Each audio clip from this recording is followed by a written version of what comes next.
E3 2018 is finally over, but was it any good? Let's talk about it.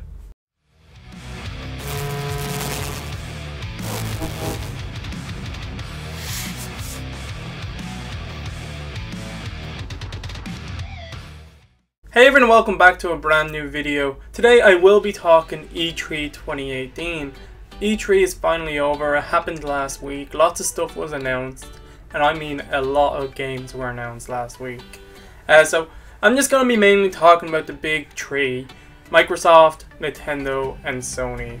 So I'm not going to be really talking about Ubisoft, Square Enix, Bethesda, because there are some of the smaller ones. EA's show wasn't that good. It was, EA, so you get what you expect. Bethesda did really good this year. They showed a lot of awesome games, had a nice few surprises, didn't they?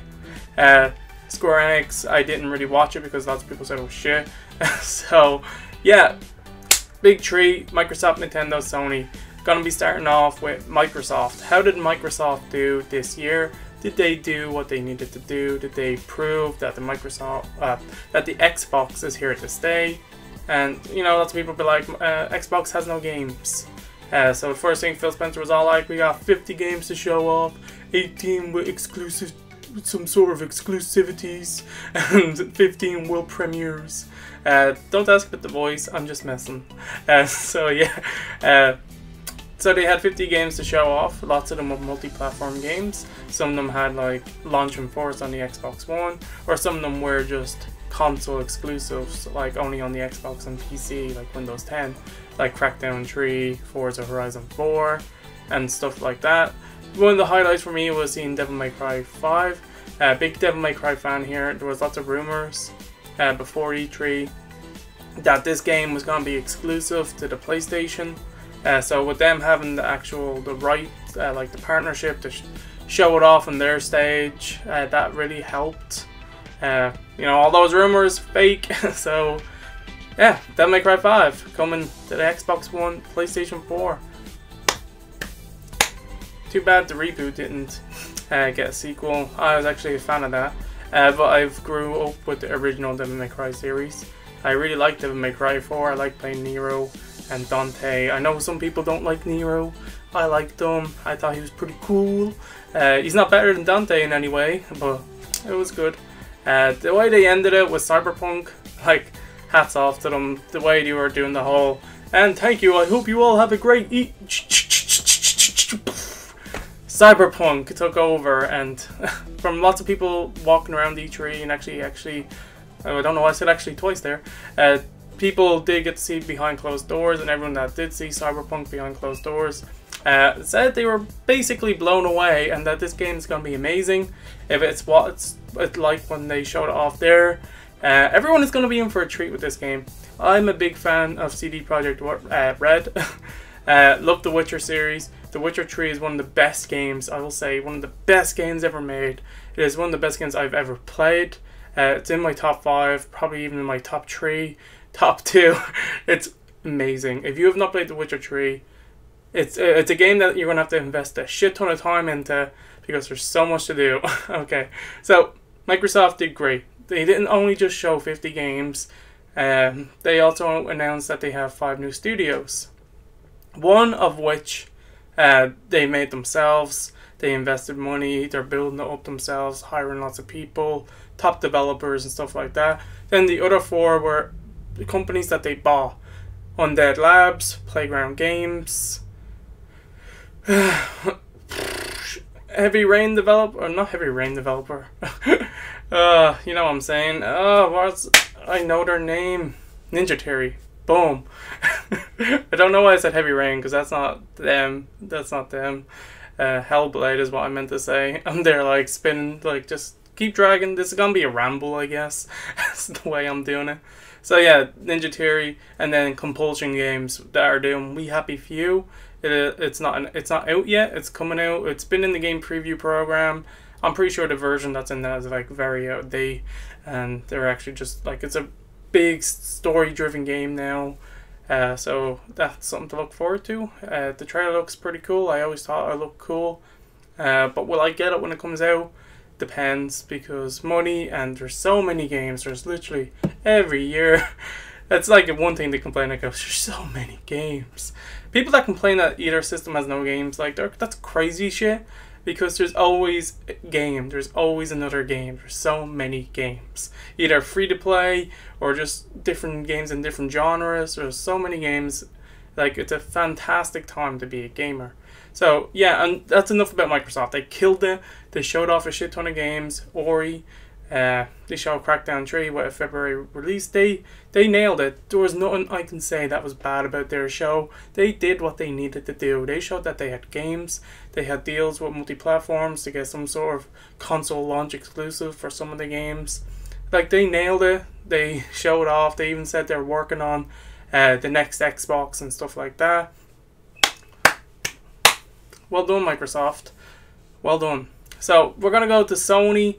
You know, Sony's show, if I was to judge it from the conference and stuff like that, it won't be pretty fair because they really held back this year. And I'm not going to talk about like the actual look at the conference and stuff like that. I'm just going to talk about the games. They showed off a few games, but they were focusing on giving them like big gameplay highlights, showing off a chunk, like a segment of the game, like a little part, 10 minutes or so. They did that for The Last of Us 2, Spider-Man, and stuff like that. So The Last of Us 2, before I seen this myself, lots of people were saying, I seen on Twitter, like saying how good it was. It didn't really impress me that much. Like, I'm not saying it didn't impress me. Like, don't be writing comments saying, what the fuck? So yeah, The Last of Us 2 did impress me. It just, the way people were going on about it on Twitter when I seen it was like, holy shit, this is amazing. It's like, it looks like The Last of Us. You know, it's the same type of gameplay, just a little bit like, you know, they improved it. Like, no shit, they're going to improve it. It's a sequel to a game that's doing extremely well. But it did look pretty interesting, the way the AI, like the characters were interacting and acknowledging them hiding in the grass and stuff like that. So yeah, lots of people were surprised with the whole Ellie kissing scene. It's like, they already said she was a lesbian in the DLC, and why would that be a problem anyway? So some people just need to get their priorities straight. So yeah, that's, I'm just gonna leave it at that. Some people. So yeah, Spider-Man looked pretty good. Overall, the games that they showed were awesome. They did get this show off Resident Evil 2. So they nailed it with the games that they showed.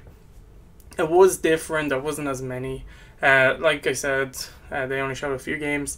Spider-Man was the only one of their games, like exclusive games, that had a release date, and that's coming in September. We don't know when The Last of Us 2 is dropping. We don't know when fucking Norman Reedus game is dropping. Death Stranded. I always keep forgetting what it's called. So yeah, we don't know when that's dropping. That's just still its own little weird game. I more likely will check it out when it releases. I like weird stuff, okay? So moving on to Nintendo. Well, first I'll go back to Sony.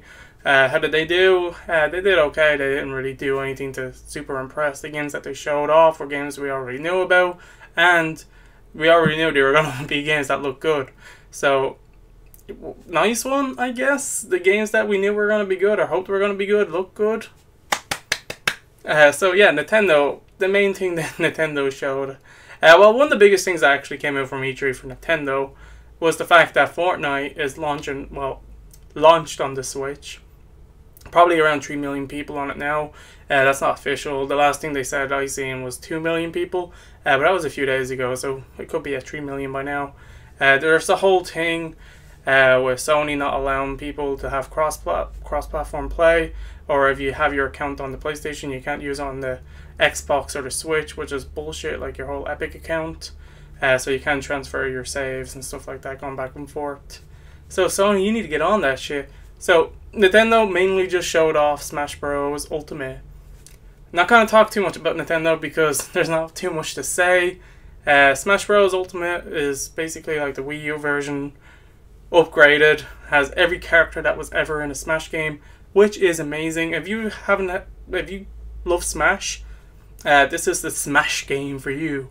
So you're definitely gonna want to get this if you have a Switch. It could be a system seller, depending on how much you love Smash Bros. But already they have Breath of the Wild, Mario Odyssey, now Smash, the new Pokemon Let's Go Pikachu. Like, they have a lot of big games like coming out, and then they have the ones that are already out, like Mario and Zelda. So Nintendo, they played it safe, and actually not really that safe, because there's a lot more they could have done and should have done. They should have showed more games, announced more things coming next year and stuff like that. But overall, I had a great E3 because so many games to look forward to, and I am not rich, so I'm not going to be able to get not even half of these games, less than half. Like, just like so many games, and games are expensive. The best thing that Microsoft is doing is with the Game Pass. Like, at least their games are going in to the Game Pass the same day as like the launch of the game. So if you have Game Pass for $10 a month, you can get all the Microsoft games. So Crackdown, Forza, that's my way of getting their games for cheap. All the other games that, like Devil May Cry, other Cyberpunk that are coming out, Spider-Man, I have to pay 70 quid for. So that's going to be expensive. So overall, like I said, E3 was good. It wasn't a letdown too much. Microsoft show was so good. I was happy with E3 overall because they showed so many games, and I want so many of those 50 games. I think I nearly want all of them, or want to play basically most of them in some way. So yeah, and that's just from their show. And then there's all the other stuff, and then all the PlayStation games. Like, dude, you can't say they don't look good, because The Last of Us 2 looks good. Spider-Man looks amazing. So yes, it was a good E3. Did you like E3? I don't want any console war bullshit in the comments, because fuck that. I'm here for the games. I talk about the games, not all the bullshit in the background. So let me know what show you like the most. No bullshit. And what game are you looking forward to? What was your game to show? Stay tuned, because I will be having a video talking about my top few games, 5. I don't know the exact number yet. But I will talk about my favorite games that I've seen or I'm hyped for from E3 2018. Thank you all for watching. Have a great day. I'll see you all in the next video. Bye. Hey everyone, if you've made it this far, that means you've made it to the end of the video, and I just want to say thank you all for watching. And remember, if you enjoyed this, hit the thumbs up button and click any of the video links that are displayed now if you want to see more content from me. Have a great day.